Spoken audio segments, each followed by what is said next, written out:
University Commission on Truth and Reconciliation to put a closure to the plunder and corruption, to the massive violation of human rights, not by the legalistic standard of guilt beyond reasonable doubt,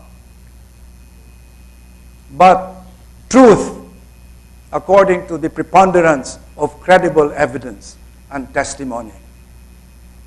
That is a challenge to UP. Summing up, on January 27, at the start of the UP Centennial celebration in Cebu College, our guests of honor were two distinguished UP alumni, Senate President Manuel Villar and his wife, as Pilias representative on UP region, Cynthia Villar. Recalling his life struggle and his study in UP Diliman, the senator said that he belonged to a poor squatter family of 9 children in Tondo. He grew up helping his mother daily so she could sell sugpo in the market before he would go to school. In the hand-to-mouth existence, he could think only of surviving and studying in hopes of a better future. One day, a friend who was taking the admission test in UP Diliman asked Manny to accompany him. In UP, Manny was persuaded to take the test himself. He passed the test, but his friend did not. Those were heady days of turmoil and ideological ferment on our campus, and talk of revolution to build a new order. Summing up what UP meant to him, Manny Villar said that UP taught him 4 values. 1, to gain self-confidence, confianza. 2, to love our country, pagmamahal sa bayan. 3, to empathize with the poor, pagmamalasakit sa mahihirap. And 4, to be competitive and to excel. Not the least that UP did for Manny was meeting his classmate and wife-to-be. As a business and political leader since his UP days, he might add another learned lesson: to serve our people, paglilingkod sa bayan. In concluding his talk, he worried that UP students may not be learning all these things if they are focused mainly on their personal success, and UP does not challenge and inspire them to do much more. This is why I emphasize that UP education and experience should emphasize learning for social success or for the common good and the national interest, and not only for personal success and individual advantage. Magaling para sa bayan, hindi lamang para sa sarili. This and much more can be promoted by reinventing our UP as the national university, learning for truth, leadership, and social transformation. This is the overall role of UP in deliberate and sustained cooperation with UP faculty, academic staff, and students to strive to live up to this role and expectation. And our leaders should ensure that UP gets the kind of support it needs to be a world-class university in our part of the world. To do this, our leaders must learn from our progressive neighbors in Asia and beyond. They invest heavily in basic education and in higher education, and especially in their national university. And they do everything with love of country and a sense of urgency to serve the people. To end this lecture, let me say that the Republic Act 9500, the new charter, spells out the purpose of the university and enumerates specific functions she shall perform. I can say that these legally stated purpose and functions reflect the vision of the ideal society and government enshrined in our Constitution. On the basis, therefore, of the revised UP Charter, let me share with you a brief statement, just a draft statement, the vision and mission of UP as the national university. Vision. Linking our vision for UP as the national university to the nation's vision for our society in the Constitution, UP shall contribute to the nation's learning for truth, leadership, and social transformation. To this end, UP shall lead in improving the nation's system of higher education. Mission: UP faculty and scholars shall therefore help in building a peaceful, democratic, just, and humane and sustainable society and world through their teaching, research, extension, and public service. In carrying out this huge mission, UP shall actively collaborate with other institutions of higher learning.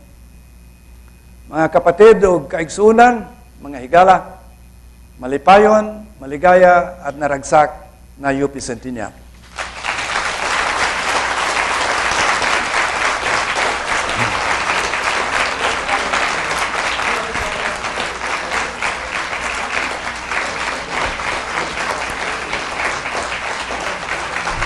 Thank you, Professor Abueva, for your beautiful mind and heartfelt speech. You may now, Professor, maybe you could take your seat. And I am sure the audience will be very eager to ask a few questions. Since we have very limited time, may I remind everyone to keep their questions brief and direct. If you will please approach the microphone, we will entertain the first two questions here inside the auditorium. State your name, college, and brief question. Do I see any hands? Yes, sir.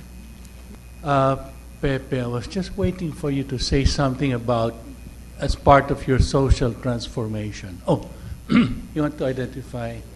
This is Manny Lim, a neighbor of Pepe. All right. A friendly neighbor. Friendly, very friendly. Okay. I was waiting for you to say something about, as part of social transformation, something about returning to our Filipino values. Would you like to include that?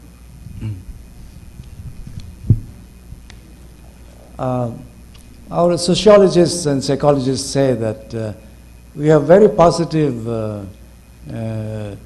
traditional values that are worth preserving, but also some that should really be modified because the world is changing. So I think the framers of our Constitution were very conversant, are very conversant and very conscious in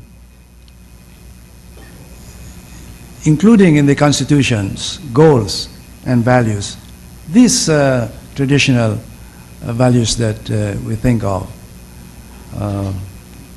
Love of country, love of kapwa, peacefulness, concern for the poor, the less advantaged among us. And this is why, in fact, the Constitution is so long, because they put in virtually every value they thought of. But that is good.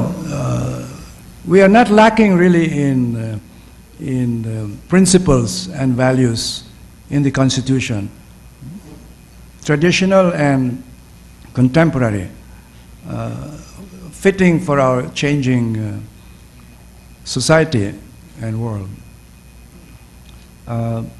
The problem is because values by their nature also clash, so you have to sort them out, and we need good leaders to help us sort them out, and of course good citizens to insist that our leaders do so. So I think we have not neglected our so-called traditional values and norms. It's just that in a rapidly changing world with so many pressures on us, the clashing, the conflicting of these values seems more pronounced. But we have, I am conscious that we have sociologists and psychologists among all of us, so feel free to, I see Randy there, to help me answer the question. Thank you, Professor. Yes, sir. Mr. Edru. This is not to help him, this is another question. All right, that's okay. Dr. Abueva, I quite agree that there has to be a truth and reconciliation initiative. If it cannot be done by the government, some institution must do it. And as a keeper of our memory, which is one of the tasks of the university, I think UP should do it. It will be a painful task because truth is the bulwark of the dictatorship are also UP graduates. And the dictator himself was a UP graduate. But it has to be done. Otherwise, I cannot see us moving forward in our ethical lives, in our historical consciousness, in our sense of what we are as Filipinos. Would you please elaborate a little bit more on how you see this forming and moving along? Can you restate the question, please? Truth and reconciliation, why this is necessary, and how we can go along with it, go along through it. Yes. During the authoritarian regime, there was massive violation of human rights. And so much violence too, killings, disappearances, and so on. But nobody was held accountable for that. In fact, the only case brought against the regime was brought in Hawaii, in a court in Hawaii. And until now, that has not been resolved, as we know. So we don't believe. There's no accountability. I thought the EDSA revolt would find a way to hold those guilty of this massive corruption and massive violation of human rights accountable to achieve justice. But until now, nothing has happened. And so much more have violations of human rights has occurred. And so we cannot expect our political leaders to bring this to closure. So I think academic people, scholars can help. We'll do it in an inter-university way. Let's say 10 universities get together and propose a representative each. I have, by the way, two people clearly in my mind, maybe to represent UP. We need a lawyer, like Raul Pangalangan, and we need a social scientist, like Randy David, to represent us in an inter-university Truth and Reconciliation Commission. It's a great challenge. Maybe I think of too many things, but I think this one has to be done. Otherwise, the norm seems to be, the conventional wisdom seems to be crime pays. Killing doesn't really result in justice. You can kill with impunity.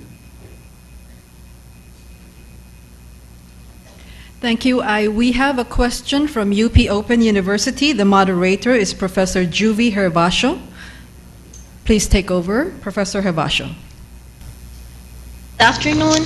We have a question here from Dr. Felix Tigrero, the faculty regent, who is with us.